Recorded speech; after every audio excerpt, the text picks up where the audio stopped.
Welcome to the sad truth about Gran Turismo Sport Daily Roulette.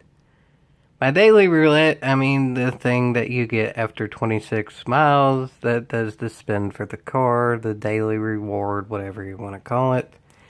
But ultimately, it is roulette, or so it seems, maybe. Well, here's my take on it. I'm going to link a thread from GTPlanet in the description that has a lot of people's take on it. But I'm not particularly showing this thread here. I may mention it, but I'm not going to show it directly on screen because there's a whole heck of a heap of people's opinions there, and it's still, even at this point, divided after hundreds and hundreds, if not at this point, thousands of posts. There's even moderators who seem to be differed on their opinions of if Daily Roulette is rigged. And well, here's the truth about Daily Roulette. People can give their best guesses and estimations and even show proof one way or the other, but ultimately that's only what individuals find to show what their proof is, meaning it only comes down to how much each person could do at one time. So I don't really think a lot of people showing their proof on there is necessarily biased, and I'm going to try to make mine as unbiased too, because this is just straight up what I have. If I was being biased, I would have this, here, and here, and it obviously ain't. But ultimately, the truth of the matter is, the only people who know if GT Sport Daily Roulette is rigged, predetermined, whatever you want to call it, is PD themselves. And well, this is my take on it, to pretty much prove that an individual can't really prove much of anything to definitively say if GT Sport Roulette is rigged or not. Because, well, here's my individual stuff, and I'll go over it in as much detail as I can necessarily remember. Meaning, I don't remember exact order if I got each and every daily spin I've gotten in the history of time or anything, but I will say this. I have never gotten a 20 million credit car on a daily spin. I think the most expensive thing that I got, from what I remember, is the Lamborghini one that you get when you finish that certain events in the GT Sport campaign mode. That weird looking one, the really expensive one, but ultimately really expensive is kind of relative because it's like 5 million credits or something like that. And there's 20 million credit cards in the game. And well, here's the list of all the cars with miles that I have, and I'll go through each and every one, but I'll show them more on screen in detail because, well, there's a reason I'm showing the miles. Because this gets to kind of another point that goes into GT Sport Daily Roulette may or may not being rigged. Well, GT Sport, as y'all know, is very much grindy to get to level 50. And then it's very much easy relative to other Gran Turismos to just do the general stuff. Meaning collect, quote unquote, all the cars. Because there's only like 200 something. That's much easier than GT6 by default. And you get a car every day if you do the miles. Yeah, so that adds up good, doesn't it? Collecting all the cars is the easiest for arguably any game because it gives you a car every day. And why I'm showing the miles and not just the cars in general is because the best way to grind on GT Sport to not just get a car every day for free, but to pay for a car, is a event that needs 1960s Le Mans cars. Technically, it's any race car in 1979 or earlier, but that basically means 1960s Le Mans cars, which are all at least 15 million credits. The cheapest being the Shelby Daytona Coupe, and that's also the one that's hardest to win the race with. The $10 million car can't even win the race, and the best one to win the race is 20 million credits. So from what I remember, there's 4 20 million credit cards in game, plus a few other really expensive ones as well. I've not gotten a single one. If I would have, they would be up in this general area of mileage, because that would be what I would grind on to get the most money to ultimately pay for the others. Instead, well, I have this, and one of the main reasons I'm doing this is so it's pretty unbiased, because as I said before, the results are kind of, I'm surprised. Honestly, this isn't too surprising, because as y'all know, I'm decent enough at cards. I think I've told okay proof of that. But that took some practice to get there. But this also ain't surprising, because ultimately I did attempt to grind, because not just to get the money to ultimately buy the 20 million credit cards, I wanted to just do 26 miles a day at one point to see if I could win it for free. Because ultimately the max amount of money you can have at once is 20 million credits, and I don't want to literally spend it all on a card that I only use to, well, grind for those 20 million credit cards, essentially. That seems kind of an oxymoron, doesn't it? Buy a car just to grind for the other cars. Why would you buy it in the first place instead of just ignoring that group of cars? Well, there's also to get to level 50. I'm at level 46 right now. Barely to it. Meaning that I'm kind of hard to say for sure. There's people done the calculations in the past, but I'll say this, 46 out of 50 doesn't sound too bad on paper, but realistically I'm far from that. I've been playing the game for 31,000 miles, and these cars don't even sell that in the miles either, because all in all, I think the majority of miles I put on the game is loaner cars and the daily events, weekly events, mainly the daily events, because I quit caring once they're weekly mostly. And again, this is proof. So here's the specifics of kind of the top few. These three make sense in terms of grinding. There's a lot of miles for practice, a lot of miles for money. So we're kind of all around. It's the fastest one, so it racks up the miles quickest. Best dirty racer. As y'all know, I generally like to do dirty racing. Honestly, this one I have no idea. I rarely ever do rally events. I know this was actually the first car I ever got, and I got it in the demo, but I'm surprised that it's here. And then brand biased. There was an offline endurance race. Generally, the Group 2 events are some of the longer ones, and I don't particularly like Group 1 all that much, necessarily. And generally, dirty oval races nowadays are Group 2 or Group 3. Well, there's the Group 3 and brand biased. Offline endurance race. Most overpowered of the fastest production cars. And then blah blah blah, kind of down from there. That basically sums up all of these just in a lesser way depending on the cars here. But anyway, there you have it for all the cars I have miles in. And then I'll go to just all the cars I have, period. Some of this may surprise y'all, but again, this is the point of I'm attempting to make it unbiased. Because I could just put all the cars in general, but that would really have no context. I could put all the cars as daily acquired, but I mean, I haven't played the game every single day it came out. And some of the cars I bought, and then some of the cars I won on something other than the daily roulette. Which, I don't think there's ultimately enough results out there to say if something along the lines of a surrogate experience reward or a finishing certain events award, like the completion percentage or whatever of the different offline stuff, gets you a different percentage of cars or whatever. But again, we can make our own assumptions on even the daily stuff, which has the most info to put into it. But ultimately, even if it's a assumption with not too many results, like the surrogate experience awards, or it's something with a lot more results that can be added to it, like the daily roulette, ultimately we don't know for certain. An individual person who doesn't work for PD can only do their best at guessing.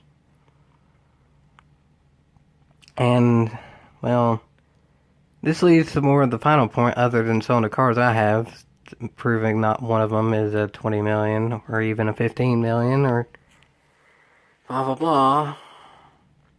PD has microtransactions.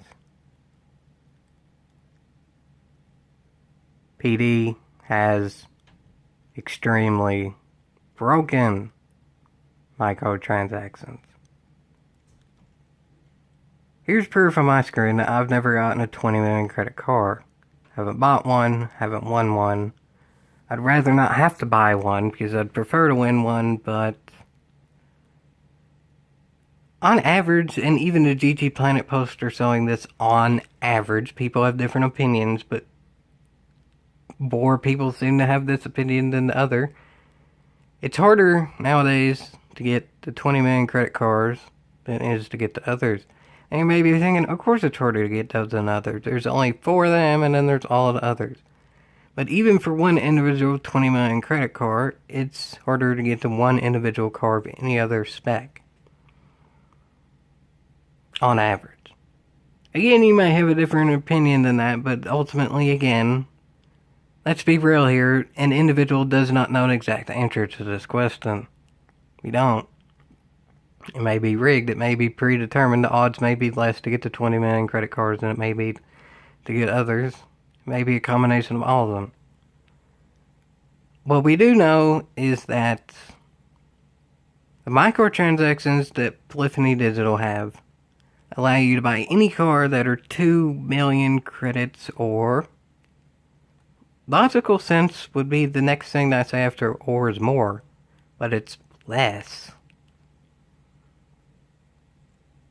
Now, why would PD be willing to give out the cards that you could pay real money for a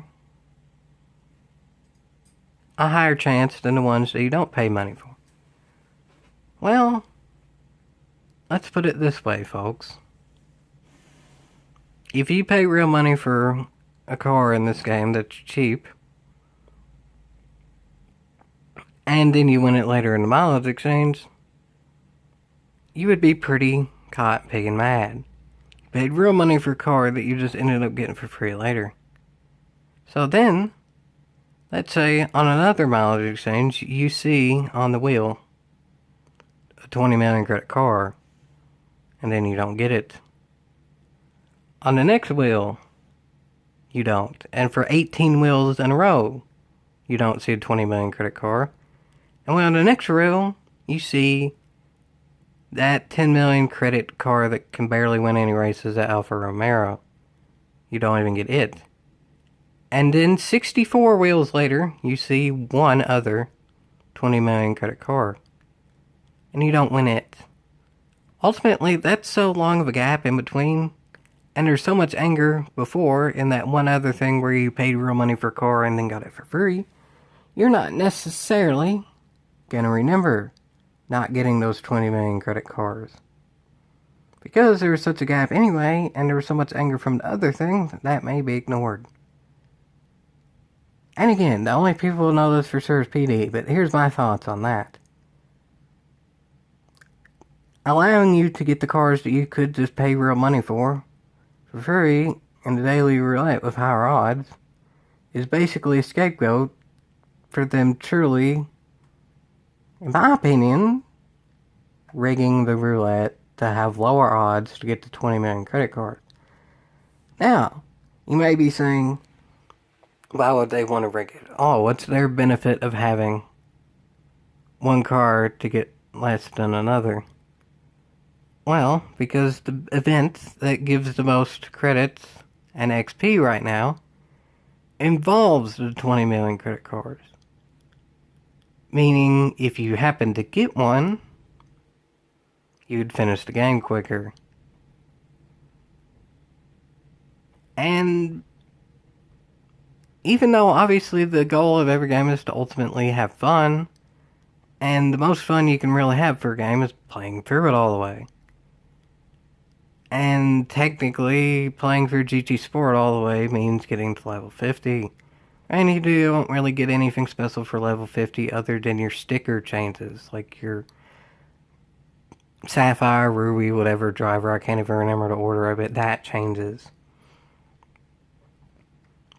That's really the only thing that truly changes. It's the only cosmetic thing that you can even see different other than just a number goes up, but still. that does signify you've technically completed the game. You get that trophy. If you got the other things, you get the platinum trophy, and you get the highest driver, whatever that is. I can't remember. So, if it's harder to actually get the car to be able to grind, the quickest to do that, then that means more people are playing the game for longer. So that makes PD look better, doesn't it? In theory. In reality, I think PD just downright messed this up. Because this game ain't about car collecting. Even PD themselves have said this. This is a change from the past, the burn it to the ground whole thing, which I didn't like to begin with. But I tolerated it to just see how good the game was in general, and well, again, this is just my opinion, but GT Sport has kind of been a disappointment. Yeah, we've gotten the monthly updates for the cars and stuff, that's cool, but I've kind of discussed that in other videos. We should be getting that kind of by default almost, because the game barely had any content at launch compared to every other Gran Turismo game in the last 19 years. Meaning GT1, I think, had less cars ultimately than GT Sport, but it was literally the first one. And GT3 had less cars as well, but I mean, for Jiminy Cricket's sakes, it came out less than a year after the PS2 came out. GT Sport came out about 3 years after the PS4 came out. You can kind of excuse GT3 for having less cars because it just came out almost directly after the system did. PD had a lot more time to create cars for the PS4 for GT Sport. But anyway, I'm going on somewhat of a different tangent, but they are kind of also related because why would PD ultimately decide to make the game extended in terms of just trying to get those 20 million credit cars and trying to get to level 50, and ultimately the only way you're going to use the 20 million credit cars is to level to 50. That doesn't make sense, and I could even figure that out, but yet PD still had that in the game. Which maybe that means my ultimate reasoning for beginning this statement in general is false. Maybe that means that isn't why they seem to make the odds for the 20 million credit cards lower. Or they might not even do that at all. But can y'all think of a better reason of why that would be? Well, I'm linking the GTPlanet thread in the description, and y'all can go there to see for yourselves. But ultimately, again, we don't know for certain. So I hope y'all just enjoyed my opinion on it.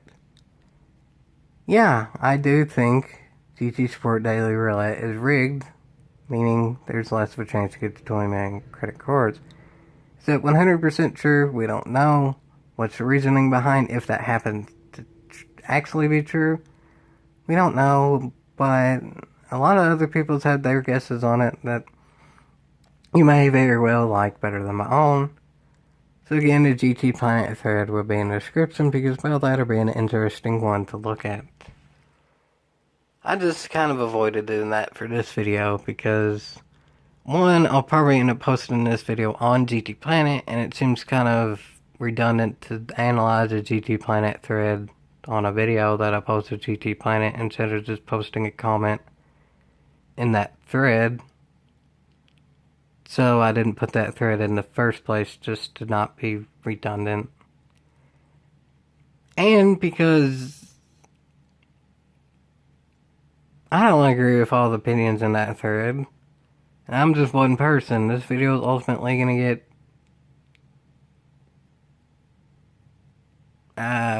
more than one other person's views. I'll say that. So I'm not necessarily trying to make a big disagreement on whether it's truly rigged or not. I just put this to try to make more of an agreement that PD ultimately knows the answer to that. An individual doesn't have exact proof one way or the other unless they happen to work for PD. And if they actually look for that proof, do we truly believe them? Do we actually think they do work for PD? But the only way I think we would truly 100% come to a consensus to believe it for sure is if it's announced by Polyphony Digital, like on their website or on their Twitter or just in the game itself. And would they ever do that? Well, to kind of tie it into my theory before of they're purposely making it to where you get the cars you win, or you get the cars you pay for, and then you win in a spin later to make you angry to forget about not getting the 20 million credit cards. No, they wouldn't say that, because then that would ruin the initial plan. Yeah, there's kind of some flawed logic there, because why would they want you to get mad about having a car that you paid for, because then that means you wouldn't pay for more. Well, I've already saw before that PD has flawed logic to begin with, and maybe that just means my reasoning is wrong, and again, this is only my opinion, so maybe it is. But we all know the ultimate goal of any video game is to make the most money possible. But we already know that as a video game series, Gran Turismo's pretty solidified. It's gonna be there for a while, ain't it? And we already know, it's been proven on the Gran Turismo official everything, that GT Sport has some ties. There's FIA, there's Red Bull, there's a whole heck of a heap there. Meaning, I think they're making a good amount of money already. Not from the game sales, not from the microtransactions, this stuff they're tied into. GT Sport didn't sell the best, but I bet PD's still making a good chunk of money just from the stuff that got tied into, and the company's probably tied into it to begin with because they thought the game would sell better than it did. And well, it didn't. So, maybe, just maybe, now this does sound more of a conspiracy than probably a lot of the stuff said before. But maybe PD's actually trying to make people mad at GT Sport. Because it failed, ultimately. Think about it. Why would they add microtransactions when they literally said one of the main selling points of the game is this is a modern game of all the cool features that makes it a real racing simulator, but without the added microtransaction costs? Then they add microtransactions sneakily already a year into the game, and so few people are playing where it's not even going to make them that much money. It's just going to be an annoyance that whoever are left that are in theory loyal, if they're still here at this point, are going to be mad about. Well, it's to pretty much move them on. To move them on to what exactly, given that there ain't any other Gran Turismos announced? Well, there's starting to be more and more information about the future of Gran Turismo, which may be in my next video. Still, GT7 has not been officially announced, but there's more and more interviews about Kaz saying there's going to be ties to like racing teams, and there's going to be stuff involving racing licenses, and there's even at some point going to be the old tracks coming back. Supposedly, that's from a post from a long time ago. And you know what? PS5 is rumored to come out 2020-ish. And those are also rumors, as well as this too. Can you all see where I'm getting with this? Racing license. Teams. Stuff that was kind of hinted at for GT Sport didn't happen. Old tracks renovated to look pretty. Stuff that a lot of us wanted in GT Sport but didn't happen. What out there could make stuff look pretty, but then also have enough sales appeal to be able to get a lot of people to sign with it and work with it and give money to it, even if before, in a previous circumstance, it didn't sell too well? The first game on the new system, if it comes out about when the new system does.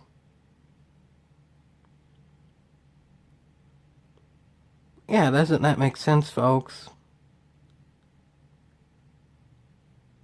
PD is ultimately, in my opinion, just working on the future at this point, which I'm not all that mad about. I've come to grips with GT Sport is they're putting some fixes in there, they're adding new content, but ultimately they're kind of doing the same stuff. They're fixing sport mode little by little, they're adding new cars at about the same rate. What they're doing to GT Sport is the max they're gonna do at this point, and y'all can take it as you may if that's good or not, if that's enough or not, but we ain't getting any more, we're not getting anything at a more rapid rate, and we are getting stuff now about the future. A lot of the stuff we're getting ain't necessarily saying it's going to be added to GT Sport.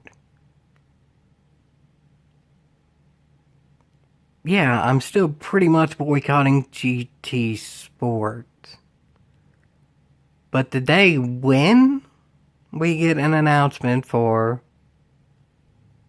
Gran Turismo 8. Because Kaz said that this is technically GT7. I would hope throughout all the marketing and the under the table stuff that, again, the individual person doesn't know about, he's still going to at least stay true to that. Honestly, I think the next Gran Turismo is going to be GT8, not 7, but it's ultimately going to be what we thought GT7 was. It's probably for the PS5. Will it come out in 2020 like a bundle with PS5? I doubt it. We know PD delays stuff quite a bit. But will it be coming out in 2023, 3 years after PS5 comes out? No, I don't think so. Somewhere in the middle of that. With a lot more content from what it's looking like. And PD seems to be purposely trying to get people off the GT Sport bandwagon now. And on to more of their brand bandwagon, and not just for a particular game. More about the future, more about the upcoming stuff.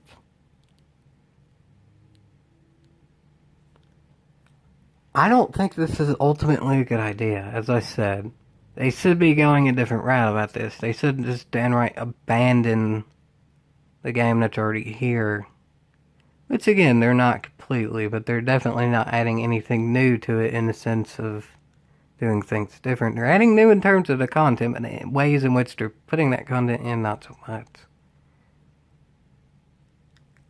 I don't like how PD in the last 2 or 3 games have kind of just forgot about the game that they're already on, not too much into it more than just adding stuff that almost is required. They did this for GT5 in the sense of they kind of just started repeating the seasonal events. And they quit caring about the hackers in those seasonal events. They did this for GT6 when they just cut off the Vision Gran Turismo project and just pushed it to GT Sport. We're supposed to get a whole heck of a heap more vids and GTs in GT6, but they just added them for Sport. Which, again, was a negative of them, but they were looking to the future, so they added it now. And we're happy about that now. Because if we would have gotten them then, it wouldn't have been a special now. Now meaning GT Sport in general, not necessarily 2018. That was more of a 2017 thing, but still just GT Sport compared to GT6. They've already done this in the past. Kind of just abandoning a game that's already there, or doing the bare minimum with a game that's already there, to try to get people more hyped for the future. And while it kind of sort of failed for GT Sport, they might have honestly kind of knew this. That's why they tied up all the other things in terms of deals with like Red Bull and FIA and all that, because boom, guaranteed money. Because they might have kind of figured GT Sport wasn't going to sell the best, but the other companies had more hope in it because, well, the trends said it would sell better. Obviously, PD wanted it to sell good too, because why not? But it didn't, but they don't care. That just gives all the more leeway to forget about this game and move on to the future. Granted, this goes into a whole big, deep philosophy conspiracy that's a lot deeper than is Daily Roulette rigged. But that's just one point I'm playing off to get to this. Yes, Daily Roulette is rigged, ultimately to make people mad about one thing and then forget about the other. GT Sport at this point is making a lot of people mad. But forgetting about stuff in the past where they've abandoned previous games. Just to move on to the game after. When the game currently is still going and the game after is not even close to being out. If y'all are still watching at this point, I very much salute you, but I know it took a while to actually get to this point, basically saying that GT Sport at this point is more of a marketing campaign for future Gran Turismo. And yeah, that does relate to GT Sport Daily Roulette being rigged. But I hope y'all understand what I'm saying. I tried to explain it the most possible, but honestly, I think that even though we don't know for sure, that seems like the most logical theory given past trends, in my opinion.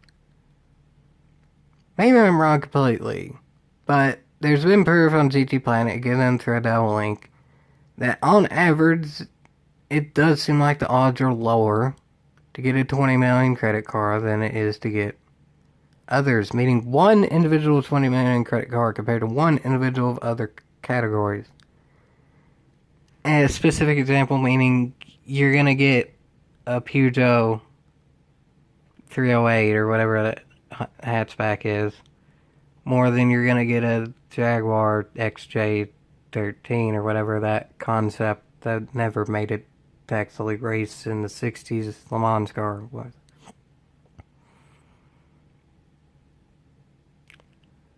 So yeah, I hope y'all enjoyed this, and I somewhat want to be wrong about this. I really do. But maybe I'll be proven wrong about wanting to be wrong, and the next Gran Turismo is going to be incredible, and I'll be happy that we were kind of mad at GT Sport, because that just made it all that much more special to play the next one. But if it happens that GT Sport 2 is announced for the PS4 in 2021 when the PS5's already been out for a year, then I'm not getting GT Sport 2. I'm not getting a PS5. I'm just not messing with it. So this is why I'm tentative, I'll say that. But ultimately, only PD knows for certain. I don't know what the future is. This is my best guess. I'm tentative on what it's truly going to be. This is my best guess. PD knows for certain, and if PD does go with what I say, then I think the future is pretty certain to be better than what it is now. Which is exactly what PD is going for if I do happen to be right. Honestly, I just hope I'm wrong and that just GT's